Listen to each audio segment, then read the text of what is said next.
Oke, selamat siang semua teman-teman, Bapak dosen yang kami hormati. Hari ini jumpa lagi bersama kami. Kami akan melakukan wawancara berkaitan dengan penerapan asas desentilisasi. Yang wawancara pertama kepada Bapak John sebagai profesinya sebagai tukang ojek. Selamat menikmati. Selama ini Bapak paham berkaitan dengan desentilisasi tersebut.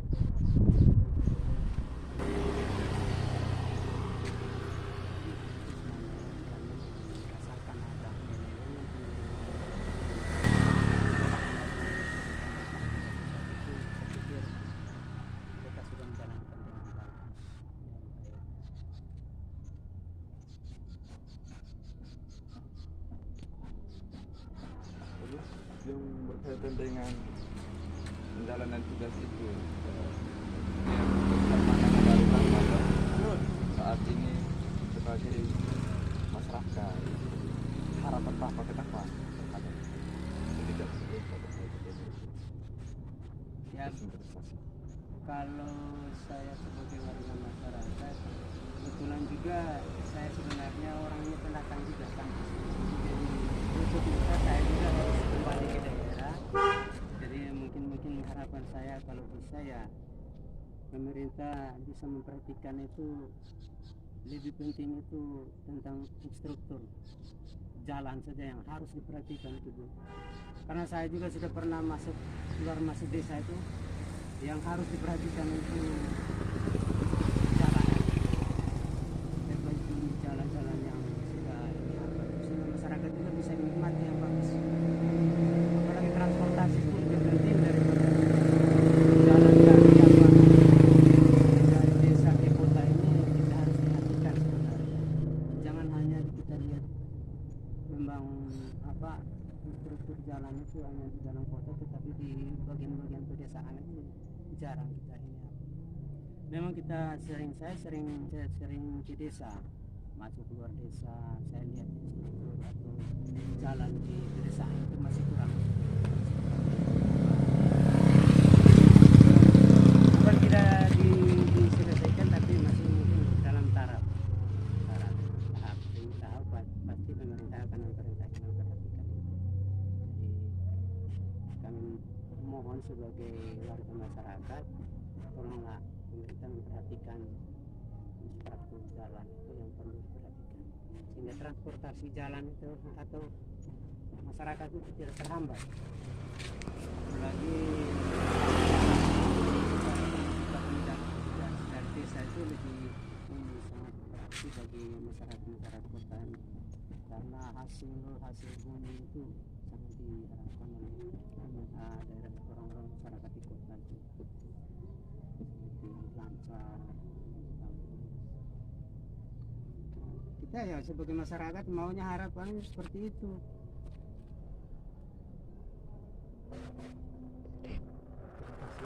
Oke, terima kasih banyak. Nama saya Andre, salah satu warga masyarakat Kabupaten ini. Mungkin ada waktu juga datang bela bertiga.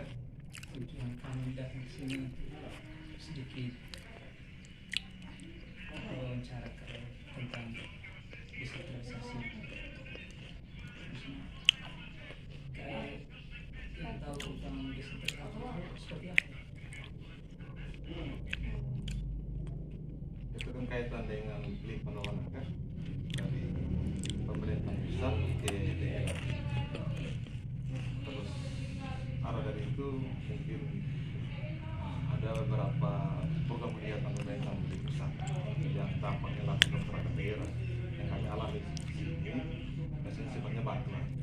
Yang pertama itu mungkin ada PKH-nya, ada juga yang dirasakan masyarakat sekitar menceritakan kaitan dengan itu yang didanai oleh dana pusat tapi difasilitasi oleh pemerintah daerah seperti PKH, bansos, kemarin juga BBM itu kita rasakan.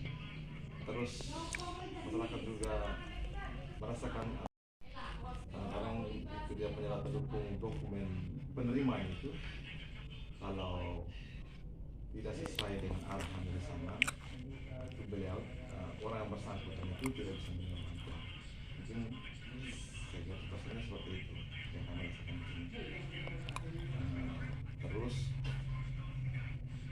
banyak juga program kegiatan yang sifatnya bantuan untuk masyarakat, tapi dengan di pemerintahan daerah ini mungkin cara memfasilitasi biasanya tidak secara merata, makanya kan dengan kepentingan dan normal terbaik seperti itu.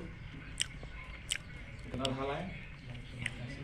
Maksudnya ini bantuan seperti itu dari daerah atau dari Kementerian Sosial? Itu dari Kementerian Sosial, hanya difasilitasi, dilimpahkan ke daerah, difasilitasi oleh pemerintah daerah untuk memberikan bantuan, karena pemerintah daerah itu adalah masyarakat yang pimpinan masyarakat yang paling dekat.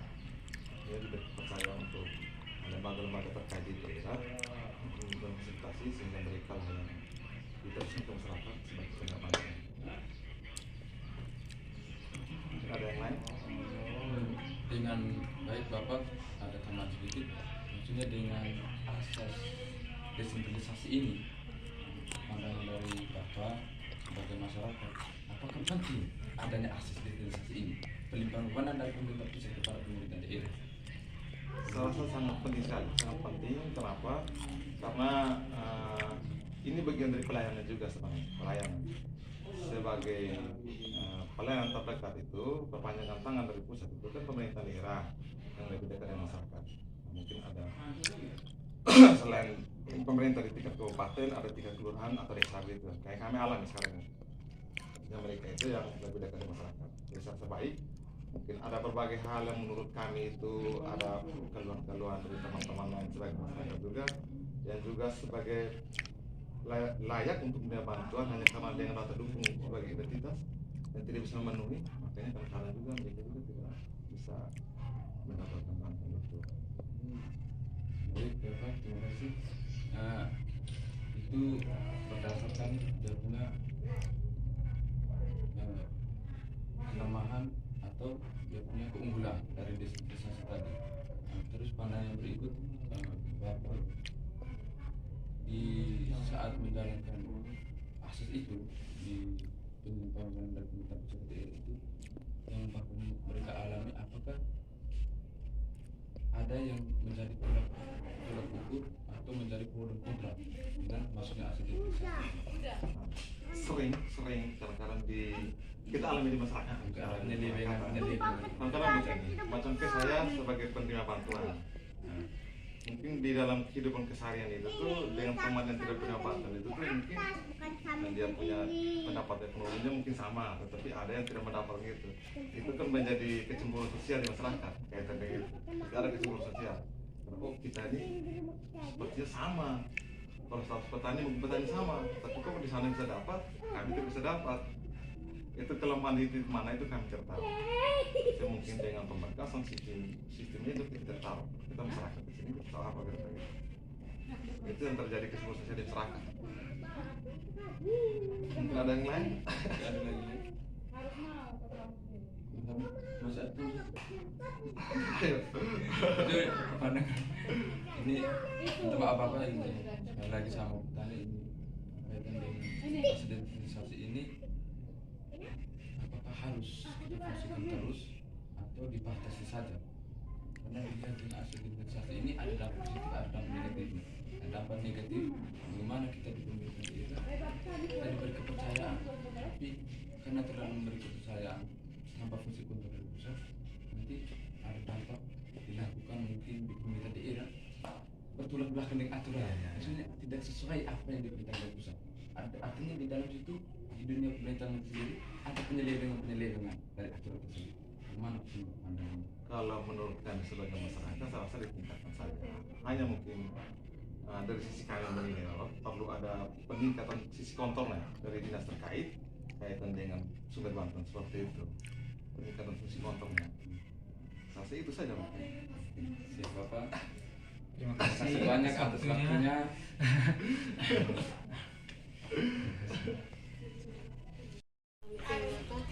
Baik, terima kasih waktu yang sudah diberi kepada kami. Di sini langsung saja perkenalkan nama saya, Francis Kalisida Siai. Saya Dominikus II. Saya Film Kurban. Baik, terima kasih. Di sini kami mau sedikit mengomentari Bapak tentang desentralisasi. Menurut Bapak, apa pandangan desentralisasi ini kepada masyarakat? Begini, kalau pandangan saya sebagai masyarakat atau bisa juga dibilang di pemerintah desa, kalau desentralisasi itu kan pelimpahan wewenang dari pemerintah pusat ke pemerintah desa khususnya. Jadi memang untuk selama diterapkan oleh Presiden baru Jokowi ini, bahwa beliau menerapkan pelimpahan wewenang ke desa itu memang sangat bermanfaat. Jadi dengan adanya dana desa, setelah itu ada dengan 2019 yang tentang coronavirus segala macam dengan bantu BT. Setelah itu di masyarakat juga ada beberapa jenis bantuan, contoh PKH itu namanya program keluarga harapan. Setelah itu ada BPNT, itu istilahnya bantuan pangan non tunai. Nah, jadi masyarakat yang dapat 66 itu mereka ada yang dapat telur, ada yang dapat beras, ada yang dapat kacang hijau. Ada yang BST istilah bantuan sosial tunai, itu dengan berupa uang. Jadi kalau dia punya peruntukannya PKH itu istilah dia tuh itu program keluarga harapan. Jadi ada yang keluarga muda, contoh macam dia punya anak-anak yang masih SMA, SMP, SD, itu mereka yang dapat. Jadi kalau PKH-nya untuk keluarga muda, tapi dia punya manfaatnya uang itu untuk bantu anak sekolah dan segala macam. Jadi memang setelah pemerintah menerapkan desentralisasi untuk desa ini berarti banyak manfaat untuk desa. Jadi yang saya contoh beberapa tadi, dan yang berikutnya itu dengan desa. Jadi kalau dulu sebelum adanya desentralisasi, jadi pemerintah desa pergerakannya agak setengah mati, karena dulu saya memang sudah agak lama, istilah dulu kan BOP, biaya operasional untuk desa punya. Jadi dia berkisar sekitar cuma 50, bahkan cuma sekitar 60 juta. Jadi untuk pergerakan pemerintah desa ini agak setengah mati dengan dia punya masyarakatnya begitu banyak dan tapi setelah ini apa dia punya pemerintah terapkan itu, ya sekarang dari pusat sudah alokasikan dana. Yang penting kita punya ada di desa-desa itu hanya ada beberapa kriteria yang harus masuk, contoh macam luas wilayah, jumlah penduduk, jarak tempuh dari pemerintah daerah ke desa. Itu yang membuat indikasi bahwa suatu desa itu harus mendapat dana desa. Dengan istilah kami sekarang itu apa? IDM, Indeks Desa Membangun. Nah, di Indeks Desa Membangun itu kami setiap desa kalau kita di Enda ini kan ada 280 sekian desa. Ini sudah ada di Indeks Desa Membangun. Jadi Indeks Desa Membangun itu nanti dari pemerintah pusat yang melihat bahwa oh desa ini layak untuk terima dana sekian, desa ini layak sekian dengan kriteria yang tadi begitu. Ada yang lain, pertanyaan lain. Kenapa kamu sudah biasa?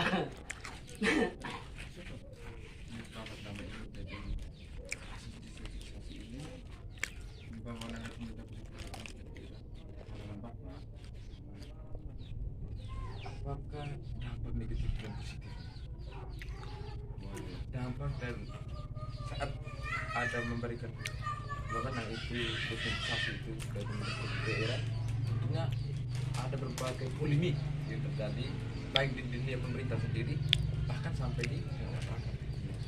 Tanggapan Bapak ini sebagai masyarakat biasa atau sudah berpengalaman di dunia pemerintah seperti apa dengan akses desentralisasi ini dampak? Baik, ini kita omong dampak. Kalau dampak memang setiap kebijakan, setiap ini aturan pasti punya istilah kami biasa bilang risiko ada. Memang untuk desentralisasi sendiri dampaknya memang ada, karena begini, memang dampaknya positif bahwa desa sekarang sudah maju itu ada dana sekian ratus juta dan sekian DP, tapi ada ada dampak negatif begini. Terkait masyarakat ini muncul polemik, contoh di PKH saya kasih contoh. Jadi tidak semua bahwa satu desa itu rata, tidak. Jadi ada yang mereka pilihkan bahwa si A harus dapat, si B tidak dapat, si C begini, si D. Jadi kadang-kadang itu jadi polemik. Kadang-kadang memang dengan istilah kita punya masyarakat, dia punya pendidikan cuma istilah kami biasa untuk standar ke bawah. Jadi mereka bilang bahwa oh ini jangan sampai orang desa yang bermain bahwa kan pernah tidak keluar. Padahal sebenarnya itu kan kami sebagai pemerintah bahwa sudah atur semua nama ke pusat, tapi kan di pusat kan pasti ada kebijakan tersendiri mereka lihat. Ini harus layak, ini harus. Dan sekarang begini, kalau untuk masyarakat sekarang tidak tahu di desa lain, tapi kalau di kami desa kami sudah arahkan bahwa yang bisa menerima itu dia punya ketidak tersendiri.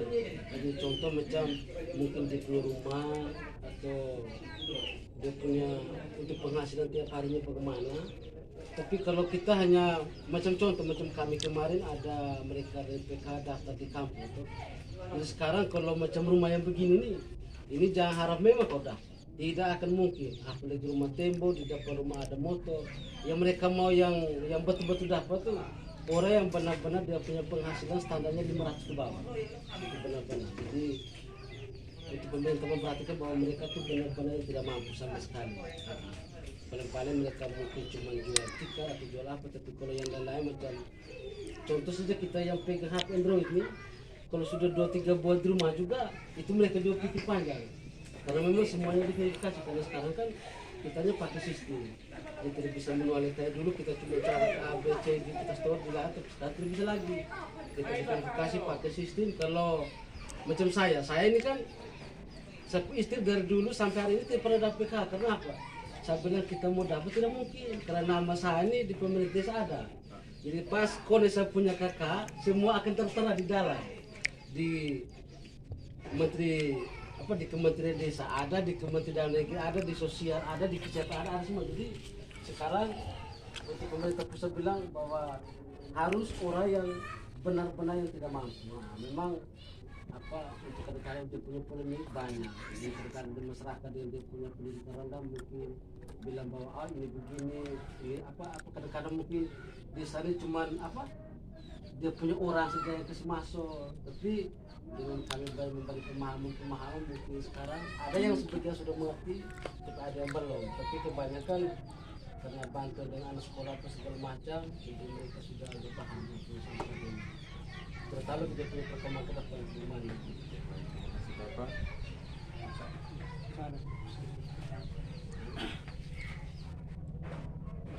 Yang Bapak paham tentang desentralisasi ini berarti langsung dari pusat ke desa.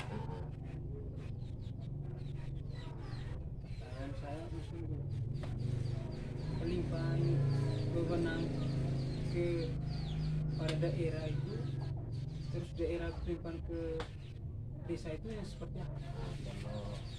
Kalau pelimpahan untuk daerah ke desa itu kadang-kadang begini kan di dalam satu perencanaan pembangunan di desa itu kita mesti ada yang namanya musyawarah desa.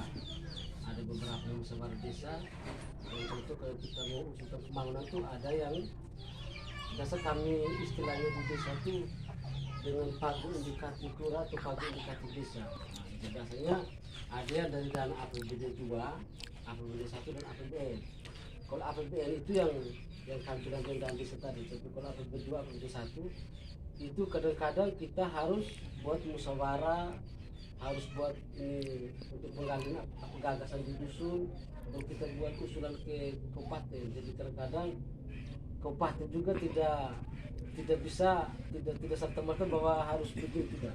Tapi kadang-kadang mereka lihat bahwa oh di desa ini harus cepat untuk selesai ini sabar dulu, ini ke desa lain. Jadi kadang-kadang kami harus buat dengan dia punya apa istilah kami sekarang dokumen perencanaan bahwa kami harus mengajukan ke kecamatan, ke kabupaten, bahkan sampai di pusat atau provinsi. Jadi kadang-kadang kami harus buat suatu dokumen supaya mereka melihat bahwa di dalam dokumen itu apa-apa yang kita butuhkan di desa. Setelah itu nanti di pemerintah dia akan pilihkan ini bisa ambil dari APBD 2 contoh di kabupaten. Nah itu nanti kalau memang ada dana bisa mencukupi tentunya kelayak bahwa di desa ini sekian untuk bangun ini. Ada yang dari provinsi yang istilahnya APBD 1 anggaran pendapatan itu juga tingkat 1 jadi ini bisa itu kan secara administrasi Bapak ya. Kalau secara kebijakan langsung dari daerah itu ke desa itu kebijakan selain administrasi itu kebijakan apa saja?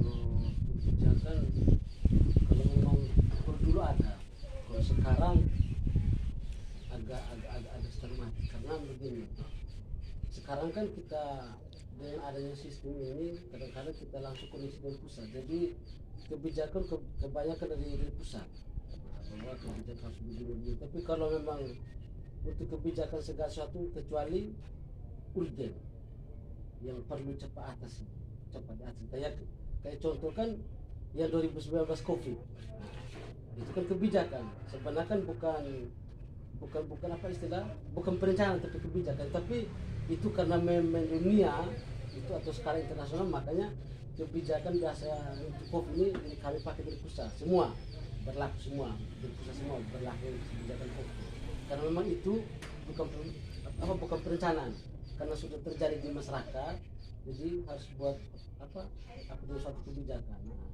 Tapi kalau di daerah, kalau kebijakan itu paling kalau ada, misalnya saya omong tadi ada urgensi untuk cepatnya itu membuat kebijakan, tapi kalau tidak itu kita tetap ikuti aturan yang berlaku yang ada tuh, sesuai dengan kita punya perencanaan yang ada.